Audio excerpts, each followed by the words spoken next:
Hello and welcome to Conversations in Cleantech, the podcast that celebrates the clean tech industry and the people that power it, brought to you by Brightsmith.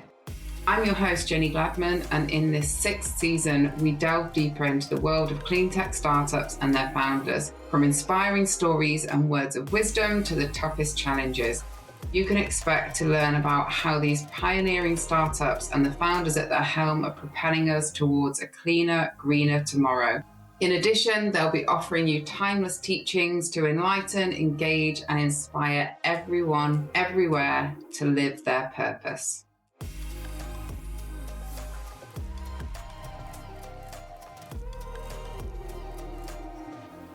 Today is one of those brilliant days you're treated to not one, but two fantastic guests who not only love what they do, but they're on a mission to make a significant difference in the world that we live in. They work for the same business, share the same mission, but have hugely different roles and face very different challenges on a day-to-day basis, which we will explore today. So it is my great pleasure to welcome Emily Olinger, the Chief People Officer, and Rob Hanson, the co-founder and CEO of Monolith Materials, to Conversations in Cleantech. Welcome, folks. Hello, thank you. Thanks for having us. For those listeners who aren't familiar with Monolith, they are working tirelessly to provide a scalable, profitable, and environmentally transformative solution that has eluded the industry for more than a century. And that is clean, commercial scale green hydrogen production, which they are going to tell you all about. But before we get into the wonderful world of green hydrogen, I would love to hand it to each of you just to tell us a little bit about your own stories. I'm an engineer by training, but going back even further, I grew up in a place called Saskatoon, Canada, which is a very, very cold place. And I think it's probably where I first got a intuitive sense of energy and how critical it is when you live somewhere that's, just bone-chillingly cold for a good part of the year. You build a little bit of a different relationship with energy. And for me growing up, energy was, warmth, and in many ways it was life. And so when I got into, technical school in Canada and then in the US, I really wanted to pursue a career in that space. And this is the early to mid 2000s, right when I think climate change was becoming a big part of the kind of global psyche and the conversation. And so when I graduated from grad school, I joined that field of climate tech or clean tech at the time, working in solar and then nuclear and then ultimately founding Monolith. Lovely. And one of those more straightforward careers. And now I hand to Emily, who's had less of let's say more of a wiggly line into energy. Yeah, indeed, quite a wiggly line. So actually, much like Rob, I grew up in cooler or colder weather. I grew up in a smaller kind of mountain area in South Dakota, known as the Black Hills. I went to actually school for psychology and mathematics, so automatically have a bit of a weird brain in terms of just the interest in people, but really quantifying that. And so, my career has not been a normal trajectory into energy, nor was it normal trajectory into HR. So spent a lot of my time in my early career as analyst, as project manager, moved into leadership roles, and have been in quite a few different industries, healthcare, government technology, e-commerce, and through some great work and mentors, ended up finding myself in HR, and now I'm really excited to be in the energy space. And I think part of my passion is always, how can I help an organization grow and scale? I love the difficulty that whether it be a startup or mid-sized company faces in terms of figuring out how do we really leverage people to get the business outcomes that we need, but in a really stressful or strained or difficult environment, which is probably what drew me to Monolith originally. And now just excited to be a part of something that from a technology perspective is so complex and so unique that I'm really excited to be a part of it. Fantastic. I also studied mathematics and ended up in people. And normally people have that kind of look where they think, how did that happen? So it's great to meet a kindred spirit. Yes. I would say, yes, very kindred spirit. It just, means we like spreadsheets and we like talking to people. I know, yeah. I don't like spreadsheets enough to stay in it. I think that was it for me. Amazing. Well, it's good to hear the differences, and that's kind of one of the things we celebrate on this show is that there's no one way to get into the energy sector. And actually, I would always argue that companies are stronger for having a mix of the straight lines and the wiggly lines together, where you've got very different viewpoints and you definitely need that depth of experience in some of your talent, but bringing things from other sectors is amazing. But before we talk much more on the people side, I would love, Rob, for you to tell us the Monolith story. So it's a decade now in the making, and I think every single startup out there has their unique origin story. So yeah, what was the inspiration and how did you get started? Yeah, so it's been a decade effort for us, but it's really just the last decade on what's been a century long effort in this specific technology. So, hydrogen has been in the news a lot lately. Obviously, not something new, but something that's become increasingly important to the energy transition. And when you think about hydrogen, it always comes from one of two places. You either get it from methane, which is the main part of natural gas, or you get it from water, right? H2O, it's mostly hydrogen. Most hydrogen today is made from methane, but it's in a process that results in a whole bunch of CO2, about 10 tons of CO2 for every ton of hydrogen. You can also make it from water, but it's really expensive. And so that was always the trade-off, was you could either make it from methane cheaply but with lots of emissions, or you can make it from water, no emissions but very expensive. But there was this other technology, it's called methane pyrolysis. And what it is, and people have been working on it for 100 years, it's that if you use electricity to heat methane to very high temperatures, you can actually split it into solid carbon, so not CO2. You don't use oxygen to react it off. You actually heat it without any oxygen, convert it into solid carbon and hydrogen. And what that does is it gives you hydrogen without generating CO2. But if you can create value on the carbon side, which for us, that's another product from our process, it's called carbon black. It goes into everything from tires to mascara and big existing market. Then all of a sudden you have both a affordable hydrogen as well as a clean one. Now, the hard part is the technology has been very elusive over, like I said, a century of people working on it nonstop. And so we kind of took up the mission 10 years ago, and we wanted to be that, last group to push it across the finish line. And that's what the effort's been about, through partnership with some of those that came before us, and then building a great company around trying to make this technology commercially viable. Fantastic. And what was the kind of spark for you where you realized that you had to do this? So I started my career in solar at a startup and had a great ride there. This is in kind of my early 20s. Of course, I had maybe not made the best decision to end up there. When I got out of grad school, I had two job offers. One was at the solar startup. Another job offer was at a little tiny electric car company, I think 20 or 30 employees at the time. And I passed on that, which of course ended up being Tesla. So it got there maybe through not the best decision, but maybe in hindsight, it was a good decision because it was an incredible experience. We built that company, scaled technology, sold the company to the largest nuclear company in the world. And so then I found myself working for a 100,000 employee mega company. And while it was interesting technical work, it's just, I thought I could have more impact on the earlier stage startup. And so with my best friend, we both left the company and spent about a year looking for what we wanted to work on next, and eventually came across this technology, methane pyrolysis, like I described, and said, yeah, this is the one. This is the one for us to devote our careers towards bringing to the market, because it could have such a big impact. Fantastic.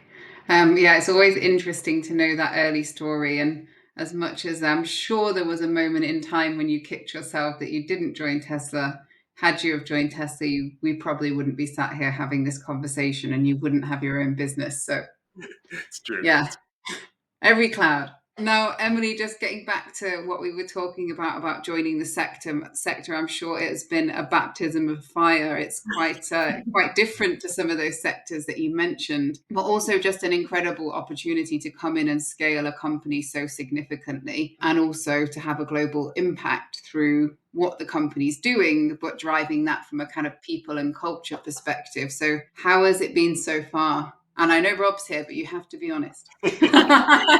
Yeah, I mean, I think a baptism by fire is a fair way to describe the curve of learning. One thing I would give a lot of credibility to our team on is we are really understanding and open that that this is new technology. It's, while it's energy, while there's a lot of folks with backgrounds specific in different energy sectors that work at Monolith, the thing I'm most proud is everybody is willing to help you learn, is open to whether you think it's a dumb question or not, is open to the questions. If you see how, the progress is going at our site and our location, and you have a question about that, you can ask anybody. And I think that has made it a really positive experience for me coming into the organization. But I also think that's been a really positive for how we think about recruitment and onboarding people. Is this is an open environment. This is new technology, and that makes it incredibly difficult to learn.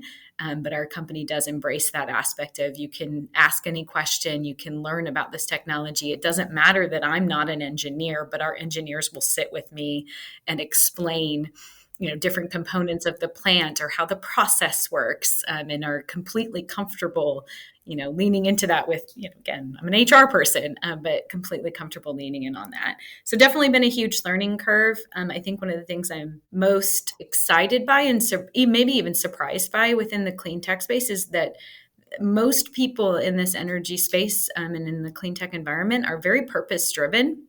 This chance that we could build something that literally does have world changing concepts and world changing economics.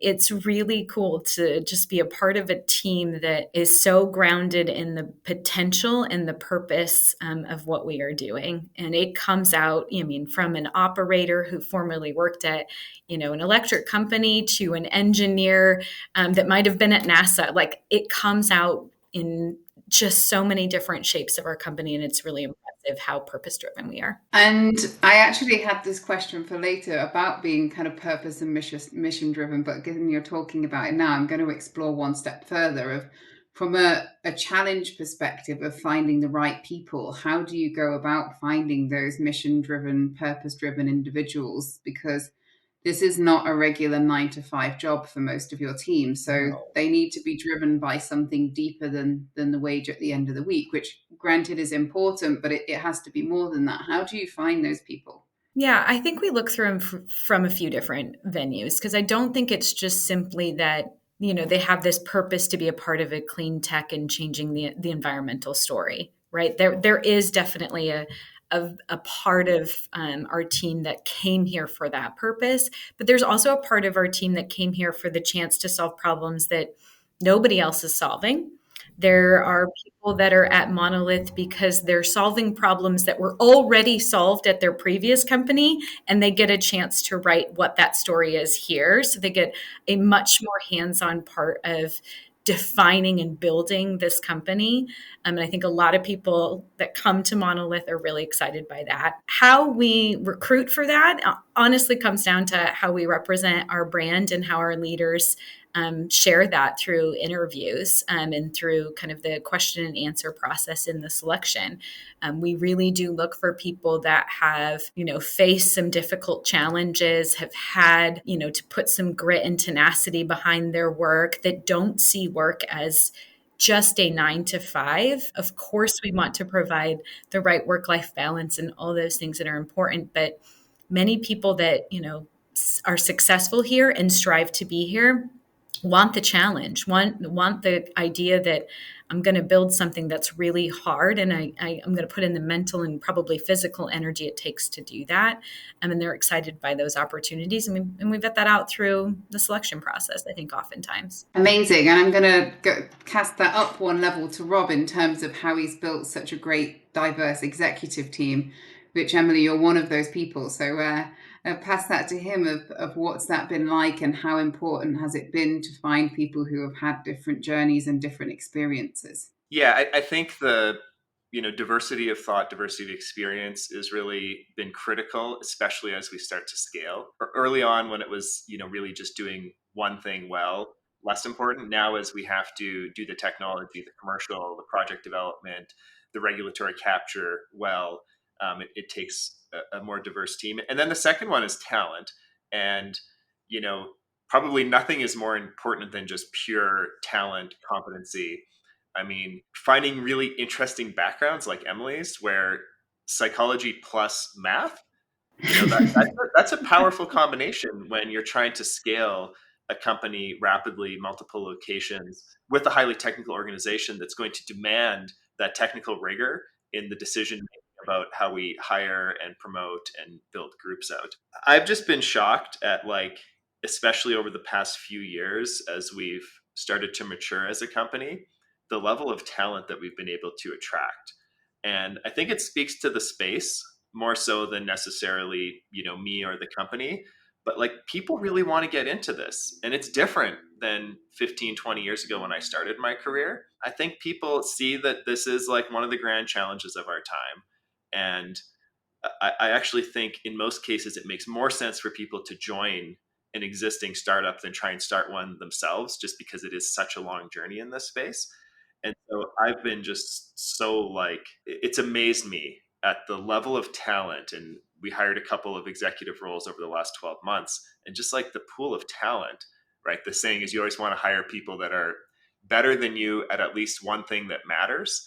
And, like, people we're finding are just, like, better than our existing team at everything. It's awesome. It's the best possible thing to happen. Well, no, that's great, and I think it's the right attitude. And my experience of talking to hundreds of founders over the years is it's the ones that don't see that and think that they have all the answers that have a habit of driving companies into the ground. So I think it's certainly the right approach. And I think, coming back to you on challenges generally, and we don't focus just on the challenges here, but I think it's what people are always really interested to hear about. Now, Rob, you've built a business that's not just a startup that's scaling quickly, but it's also operating highly complex plants and keeping them online 24/7, 365 days a year, which in itself is a gigantic task. Kind of, how do you go about facing these challenges, and how do you keep yourself sane in the process? Yeah, I think the gap between demonstrating something works once or a handful of times and making it work at scale 24/7, 365, like, it's just so wide. I think a lot of people think that once you've demonstrated once, it's pretty easy and you can use existing, but that's actually the really hard part. And it's impossible to overstate how incredibly hard it is. We've been at this for 11 years. To reach the full maturity of the technology is going to be decades more. And I think that's going to be the case in almost all of the climate tech companies that matter. And so, how do you keep yourself sane? I think you need to have a lot of resilience across the team. And you also have to recognize that it's probably going to be the entirety of your career building out one of these companies. This isn't traditional tech where you get to have 5 or 10 tries at it. So it means you better be working on something that matters, and, put lots of thought into where you choose to spend your time at the start, or if you're going to join a company. But then, like, this stuff isn't going to just happen overnight. It's going to be the accumulation of, decades of work that create the great companies. Now, on the other side, I think companies are going to have decades, a century of market leadership position because they'll have such a big moat around them. But I think just that recognition, because when something's really hard, if you're delusional of, well, it's going to get better tomorrow, when really it's going to take a lot of work. And it's kind of that enjoyment of we have a core value that's enjoy the ride. And you've got to like the journey. You've got to like that grinding it out every day, because that is the work of building these companies. And so I think when you get that mindset, then, the sanity is easier to keep because you understand what you're actually doing. That's super helpful. And thinking about the bigger picture, and you've entered a space where arguably you don't have lots of competitors doing exactly the same thing, but the overall end product, there are kind of a lot of competitors, and perhaps ones that are bigger names and kind of, more recognized movers in the market. How has it been going from that kind of early stage startup to being extremely competitive in this space? I think it's both been eye-opening to how actually good some of the incumbent companies. I think it's easy to look at some of the incumbent companies and say, well, they don't really know how to innovate, or they don't know how to do something new. But often cases they're better than you might give them credit for, and they've learned a lot of hard lessons over decades of time, which make them more formidable. But on the other hand, I think we see, there's a number of things about the current structure in the market that makes incumbents very hard to do something new that's big. And that gets into, requirements for them to hit certain quarterly returns. They may have a lot of cash flow, but often that cash flow is highly spoken for in terms of dividends or stock buybacks. And so for them to embark on a decade plus journey where you're going to have negative cash flow with the promise of something big on the other end is just really, really hard. So it's this reality where I think I found that both in some ways the competitors are more formidable, but then in other ways their hands are tied. And it gives an opening for, I think, what companies like Monolith are trying to do, which is build big new businesses in these spaces that are crowded by really powerful incumbents. And I actually think there is a lane. Now you've got to be really good, and it's not going to be easy, but there is a lane. And I think I've come to appreciate that over the last few years as we've rubbed elbows with the big folks a little bit more. And coming back to both of you, and you've both kind of touched on this already, but climate change is a global problem, and something we see a huge amount of is people looking at it on a local level. Obviously, every bit of difference makes a difference. So I'm really not kind of looking down on anyone that's making a small local difference, because I'm all for that. But I think if we're going to solve this globally and in a kind of united way, we need to look at things that work as solutions on a global level. Like, how does that future look for Monolith, and kind of how do you see the globe coming together to solve these issues and trying to find the right solutions? Or do you? It's probably a better question. I think you'll probably have a much more obviously broad industry. But the first thing that comes to mind is that probably deep connection with whether it's other companies in like stages that are in the clean tech space. Like, we need to stay connected with them to understand how they're progressing, to rally for them, to support them. And then probably another aspect I would say is just the broader connection with whether it's government agencies or groups that are really trying to help elevate projects or companies, much like our stage. I think that ability to leverage the groups or agencies or individuals that are at a more global stage that can really help, whether it's share our mission, share where we're at and how we're progressing, and help to be really strong advocates for when we are building our next site or plant, when we do want to be able to make sure our product is understood and how it will be beneficial as a consumable product from an environmental perspective, but also for companies that we would sell it to. So I think there is an element both of that kind of consistent advocacy, that relationship building. And those aren't just, one-time deals. I know, Rob spends a significant amount of time making sure we're broadly connected in the industry, but also broadly connected with groups that can help make sure we've got a voice on a global scale when we can't do that probably as well individually. Yeah, I just think the scale of this challenge is so enormous, and I think often people think it's easier than it really is, and they think, with, to your point, a few behavioral changes and we've got this solved. But if you go back, we've built this economy, this society, this culture over the last several hundred years, really with energy at the center, and at the center of that energy was fossil fuels, and we've got to rebuild all of that. Like, we really do. And that's the hard part, is this isn't just something around the edges. This is like fundamentally rebuilding the entire infrastructure of the planet, which is one of the biggest challenges you could possibly think up. And so I think when you kind of scale the problem and the challenge to the right size, then you make a few observations or realizations. One is, it's going to take policy. This isn't just about companies. And I think we've seen some movement across parts of the world over the past year on that are positive. And then you're going to need financial markets to support new companies and existing companies that are trying to do something material in this space when you talk about, rebuilding the world's infrastructure and economy. And so I think the challenge is coming into focus. It used to be this thought that, if we said by 2030 we're going to be carbon neutral, it would just magically happen. And now the date's slipping out and the realization of how hard it is. But on the positive side, policy is forming, financial markets are forming, companies are building and now scaling. And it's maybe not as daunting. It's going to take us longer than we thought. The impacts of climate change will bite harder than probably we hope.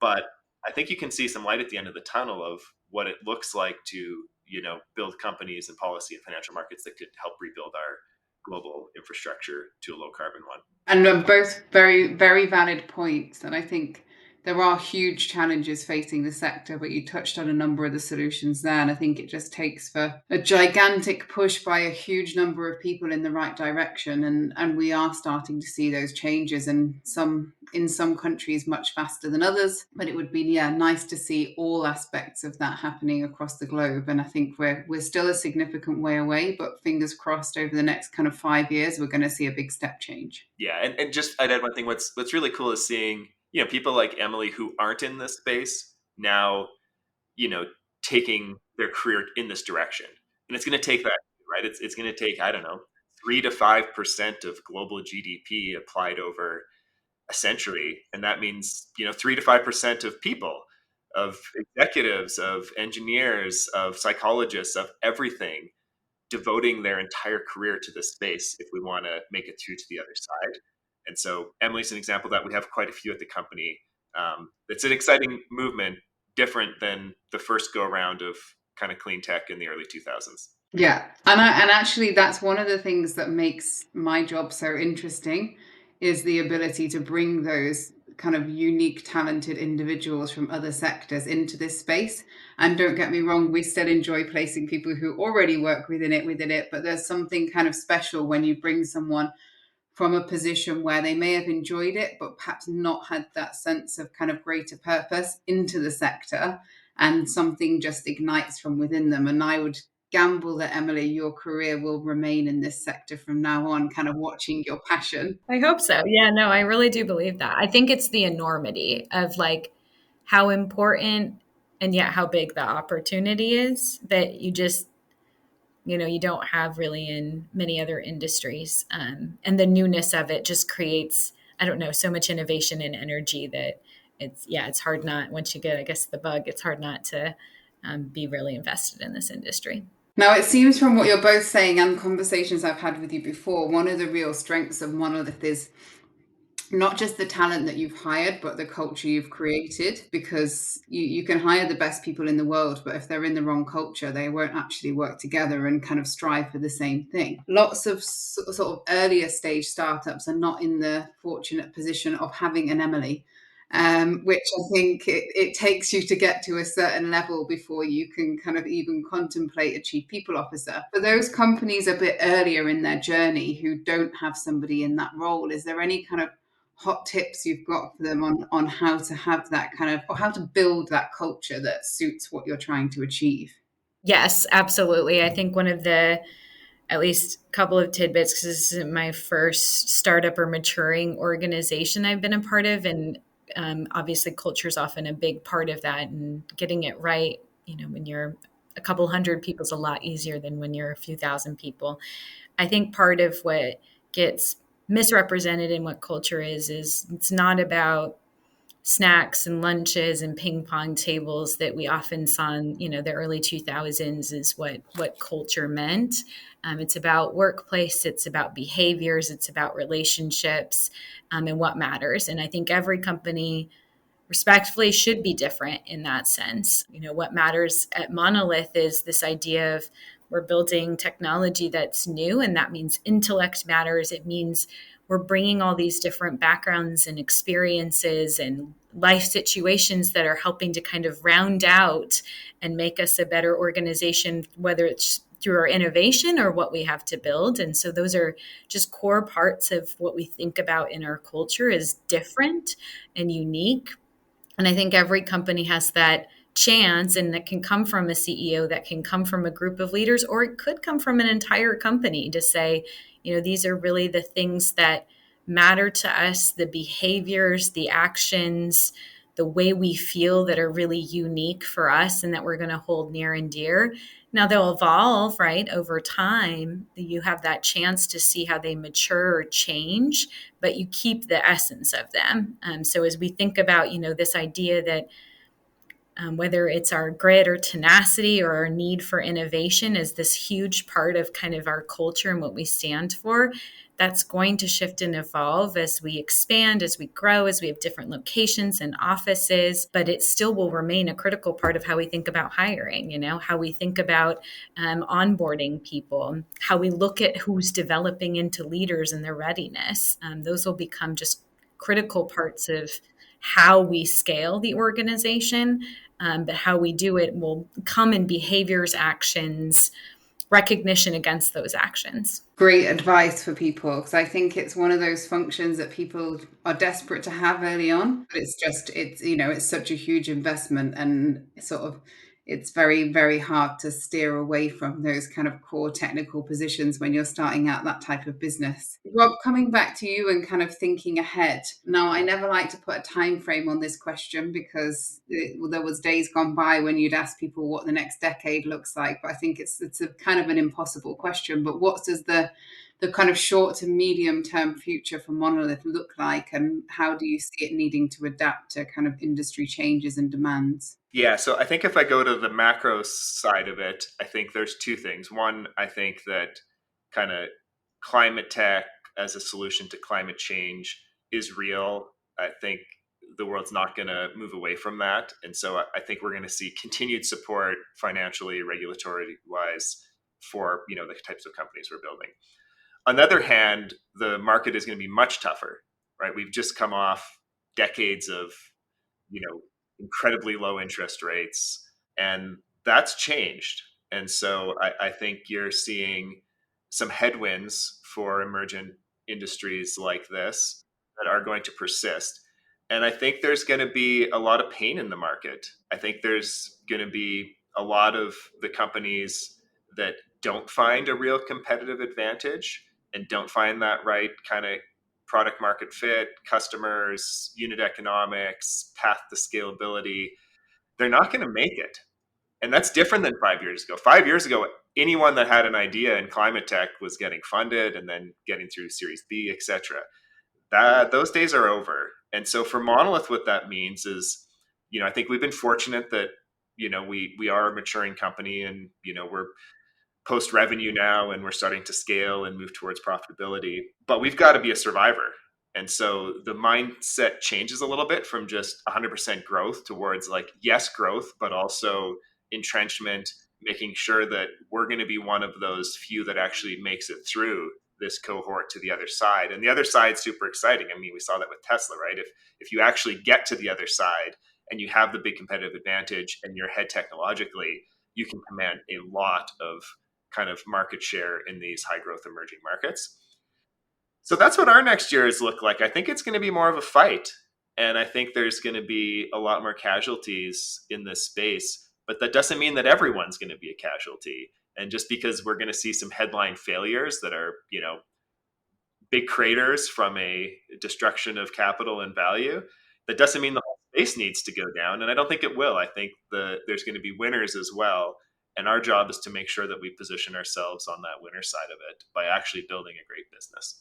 Well, I certainly wish you the very best in doing that. It sounds like you're building the right team to make that happen. So this brings me to my last question, and it's to both of you. So I always think it's nice to leave people with a token of wisdom, and our listener base is people who are contemplating their own startups, people who already work in the sector, but perhaps looking for a change and a challenge, or people who are doing something totally different and are contemplating a career in clean tech. So I guess if you could offer any one of those sectors of people a little piece of advice, a token of wisdom to take with them, what would it be? So I'll give one to founders, which is the world has gotten very competitive in this space.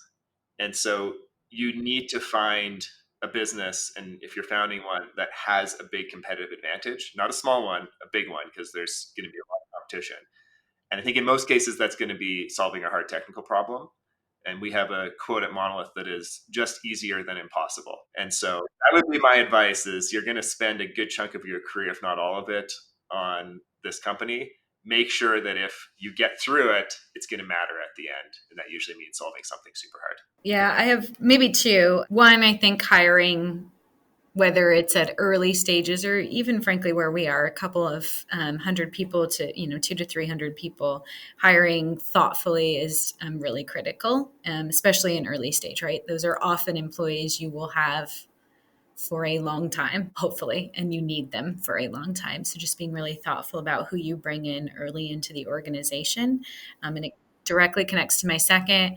Culture building can be really daunting, as to what we were just talking about, but it doesn't have to be. Again, it's thinking through what kind of organization you want to build and therefore what behaviors you sort of cement into the organization, right? Are you authoritative? Do you want dispersed decision making? Like all of those little things that start right as the company is beginning, those decisions of what communications you send out, how you care about people, how do you bring them into the organization, those are all starting to build the culture that you want. So while it's daunting to think of it in a holistic manner, it is broken up by all those small decisions. And so let yourself be thoughtful about all of those small decisions, whether it's what communication matters, how we make decisions as a group, how do we care about people on their birthdays or not? All of those things can matter in building a culture, and you can do them differently and have a really successful culture. You just take the time to think about them. Well, amazing advice, and I'm sure they will land well with our listeners. But thank you both so much for sharing your story. I think what you're both doing is incredible, and we're seeing brilliant things coming out of Monolith, and it sounds like there's more brilliant things to come. So yeah, thank you for joining us today and being such great guests, and I wish you every success. Thank you. We appreciate it.